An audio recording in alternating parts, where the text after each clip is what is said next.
Hi, I'm Tano. Welcome to my channel, the place where I talk pop culture and reality TV.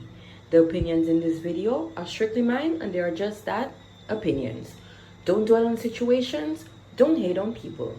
Today, we're talking Tomi Adeyemi and the Orisha Trilogy. So let's dive in. Tomi Adeyemi, I hope I am saying this name correct, is a Nigerian American writer and a creative writing coach born in 1993 in the United States to Nigerian parents who immigrated to America. Growing up in Chicago, her parents decided to go against teaching her and her siblings about their native tongue, sheltering their children from their heritage. When she was 5 years old, just 5 years old, y'all, Adeyemi wrote her first story. This was the start of her writing journey as she continued to write throughout her teenage years. During her school tenure, Adeyemi acclaimed few scholarships along the way before going to attend Harvard University and graduating with an honors degree in English literature. She then went to study West African mythology and culture in Brazil. This is when the famous Orisha world would come to life. Children of Blood and Bone was released in March 2018, debuting #1 on New York Times Young Adult hardcover bestsellers list. Adeyemi stated that she wanted to write a fantasy novel set in West Africa so that, quote, a little black girl could pick up my book one day and see herself as the star. I want her to know that she is beautiful and she matters and she can have a crazy, magical adventure, even if an ignorant part of the world tells her she can never be Hermione Granger. End quote. Children of Blood and Bone won the Andre Norton Award for Young Adult Science Fiction and Fantasy and was a finalist for the 2019 Lodestar Award for Best Young Adult. Fox Pictures purchased film adaptation rights to the book.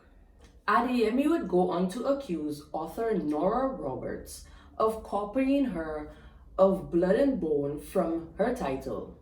However, Tomi retracted saying, quote, after talking to her, I believe our titles were created in isolation, end quote. Roberts clarified her book was titled and submitted a whole year before Adeyemi's. Zili Adibola, again I hope I am pronouncing these African names correctly, had been chosen by the gods to fight the monarchy of Orisha, to return the magic to her people. King Saran figured out how to turn off the magic of the Magi people and killing many diviners in the process, including Zeli's mother. While visiting the capital city, Zeli and her brother Zayn help a girl escape the city.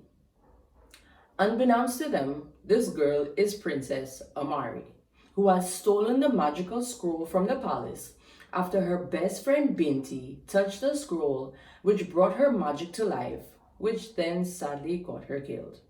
As the three of them begin their journey to save the Magi people of Orisha, they are also being hunted by the palace guards, headed by Amari's brother, Prince Inan. Children of Virtue and Vengeance follows the continuation of their journey. After achieving their goal of bringing back the Magi to Orisha, they must now fight to get the throne in their hand. They must secure Amari's right to the throne. Now we finally get to finish the long-awaited book series, Children of Anguish and Anarchy. On September 20th, Tomi released to her Instagram page, my skin is buzzing. It doesn't feel real. I love you guys. Thanks for riding with me until the end. Children of Anguish and Anarchy will be out on June 25th, 2024.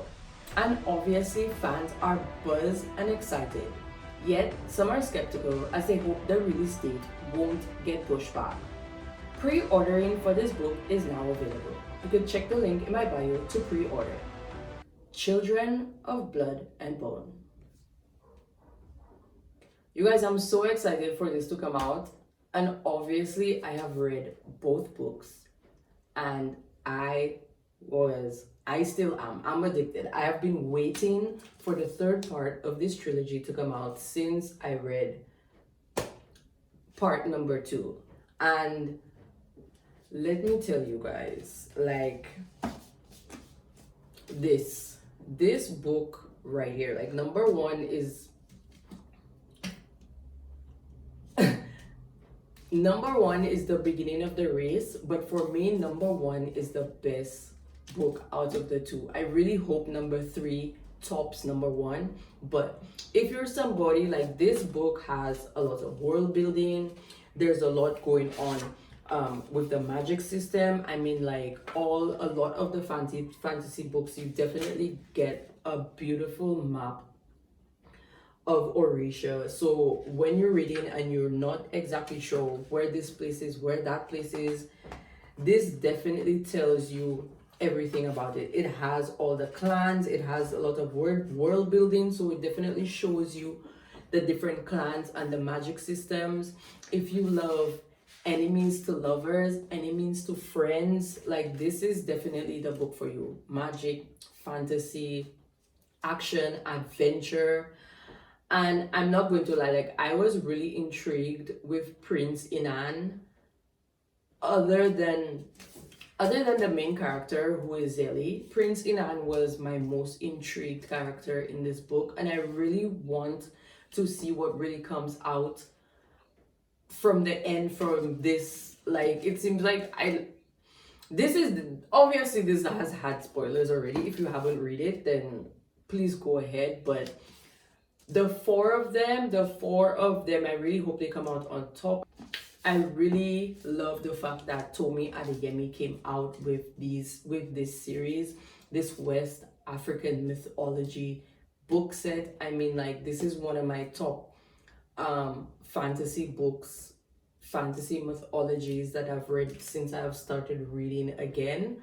And I am so excited to get into book 3, and I cannot wait until June 2024 for it to come out so I can dive right into it. So I hope you guys enjoy this video. Bye. I'm Tana. Thanks for checking my channel.